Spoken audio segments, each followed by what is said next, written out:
Hi guys, what's up? Welcome to my YouTube channel, Beverly Layo. For today's video guys, ay pupunta na naman ng SM Bacoor ang pamilya Galaan. Dahil December na, magiging busy na yung kanilang papa. Siyempre, alam na pag December, may time na wala talaga silang day off. Kaya habang may day off pa siya, pinapasyal na namin yung mga bata para naman malamig-lamigan sa SM. Ayan na nga yung resulta ng hindi kami nakakalis lagi. Si Sed nagiging matatakutin na sa jeep. Buti na lang talaga si Sanya, gustong-gusto niya talaga sa jeep dahil marami siya nakikitang sasakyan. Chill-chill lang siya habang nakatingin sa mga sasakyan. At tawang-tawa naman ako dito sa panganay ko dahil yung pamasahe namin inaabot niya doon sa karap niya, hindi doon sa driver. Hindi na lang mabait yung pasahero, nginitian lang siya. So ayan na nga, fast forward, nandito na kami sa SM Bacoor guys. Ayan, tuwang-tuwa na yung aking mga bulinggit. Masaya na yung mga yan guys, kahit ilakad-lakad lang namin yan dyan sa SM. Grabe, ramdam na talaga ang Pasko dito sa SM Bacoor. Punong-puno na sila ng Christmas decoration. Pipicturan pa sana namin yung mga bulinggit yan sa Christmas decoration, kaso lang ang hirap talaga nilang picturean. Kaya never mind na lang, pumasok na kami sa loob. Pumasok na kami sa loob bago pa may masira. Ang sarap talaga dito sa SM, ang lamig. Ang sarap talaga dito sa SM tumambay, lalo na kung may pera ka, kaso lang wala kaming pera, kaya lakad-lakad lang kami. Buti lang talaga, yung mga anak ko ay hindi mahilig magturo. Kasi kung mahilig sila magturo, hindi talaga sila makatapak ng SM. Kaya tamang lakad lang kami dyan. Mapapa-thank you Lord na lang talaga ako sa binigay ni Lord na simpleng pamilya lang. Hindi mayaman pero hindi rin naman mahirap. Hindi masaya lang at healthy lang kami habang buhay, okay na. Isang sigaw nga dyan, Sanya. O diba, sumasang-ayon sa akin si Sanya. Grabe yung panganay ko at saka yung papa niya ay makasintangkad na. Sana nga tumangkad pa yung panganay ko dahil kala ko dati pansut talaga yan. Ulat na lang ako ngayon, 12 years old na siya ay bigla siyang tumangkad. So naglalakad-lakad lang kami niyan guys. Papunta talaga kami sa food court. Dahil ang plano talaga namin dyan ay palalaruin namin yung mga bulinggit sa Ostendland doon sa Tom's World. Pero dahil naglakad-lakad kami, yung panganay namin ay nagutom na kaagad. Ang sabi ay magmerienda muna kami bago sila palaruin sa Ostendland sa Tom's World. So dahil nasa third floor yung food court ng SM Bacoor, so mag-escalator muna kami. Ang behave talaga ni Sanya at ni Sed pag nasa Galaan. Kaya gala lang talaga ang kulang sa dalawa na to. Fast forward, nandito na nga kami sa food court at nakabili na kami ng pang snack. So ayan nga pala guys, yung snack na nabili namin, yung paborito ni Shanshan, potato corner. Grabe ang mahal ng potato corner pero sold naman, ang sarap kasi. At may binili rin akong donut para kay Sed. Kaso lang hindi niya rin nagustuhan kasi pinalagyan ko ng cinnamon. Very wrong decision talaga. At bumili rin nga pala kami guys ng torque, paborito namin ng asawa ko. O siya, kain tayo guys.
Bakit nag-spray siya eh? Kakandura talaga. Bakit hindi ko nang lagyan ng pangalan? Talagang Actually, may mga wrinkles eh. kaya yun yung dati kasi kumain siya dito, di ba? Walang halo.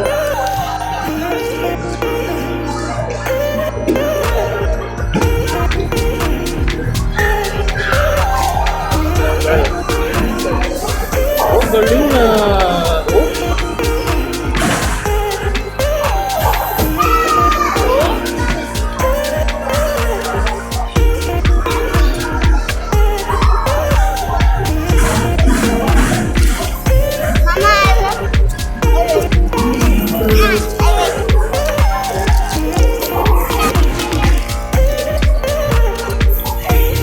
So pagkatapos naming magmerienda guys, nagpahinga lang kami ng konti at dinala na namin dito yung mga bulinggit. Dito nga pala to guys sa Austin Land, nasa loob lang siya ng Tom's World.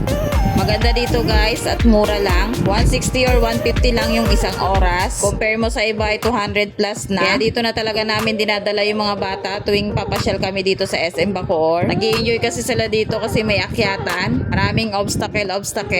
Talagang napapagod si Sanya dito. Dahil yun talaga yung goal namin, ang ma-release ni Sanya ang kanyang energy. Dahil sa mga hindi nakakaalam, si Sanya kasi guys ay may autism. Kaya tuwing pupunta talaga kami sa SM Bacoor, hindi talaga mawala ang playground. Para sulit na sulit talaga ang gala ng mga bulinggit namin. Habang sila ay nagkanda pagod na kakatakbo, kakaakyat, kakaslide, ako dito ay nakaupo lang, nagmamasid. O diba, hayahay ang buhay. Sa totoo lang guys, antok na talaga ako that time. Gusto ko nang humilata dyan sa gilid.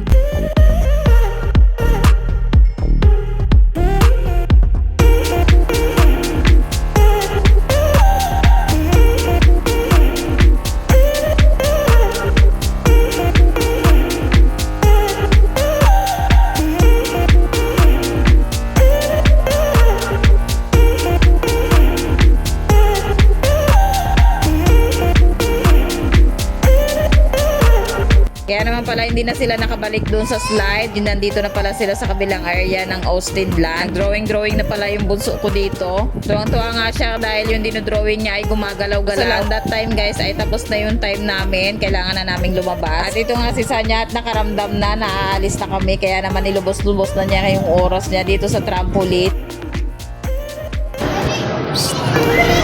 Sanya, let's go!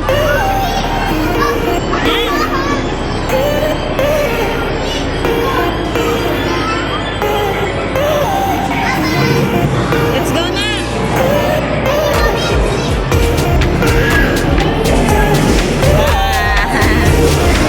Fast forward guys, dahil nga nabusog kami doon sa snack namin doon sa food court. Umuwi na lang kami sa bahay at dito na kami kumain sa Jollibee malapit sa amin. At saka anong oras na rin kasi yan, magsasara na yung ESM. So kaya umuwi na lang kami sa bahay at nagmotor kami papunta dyan sa Jollibee. At nag-order na nga kaagad dyan yung asawa ko. Fast forward, nandyan na nga yung pagkain namin at kakain na kami guys. Dahil nakaramdam na talaga kami ng gutom dyan. Umorder lang kami ng tagi-isang manok dyan guys. May ice cream at may burger din yung aking bulinggit. Dahil paborito talaga niya yung burger. O siya, dahil gutom na kami guys, kain tayo.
ayan guys, dahil kinulang ng kanin yung aking panganay, nagdala kami guys ng kanin. Ang mahal kasi ng kanin sa Jollibee, 40 pesos. So, nagdala kami ng kanin guys, ayan, naka-plastic pa nga. Hindi nakatipid kami. At syempre, yung aking bunso ay sarap na sarap sa kanyang burger. Grabe, hindi ko akalain na magiging paborito niya yan. So, ayan guys, tapos na kaming kumain. Grabe, simot talaga. Busog na naman ang Pamilya Galaan. Hanggang dito na lang. Thank you for watching. Like and subscribe. Thanks for watching.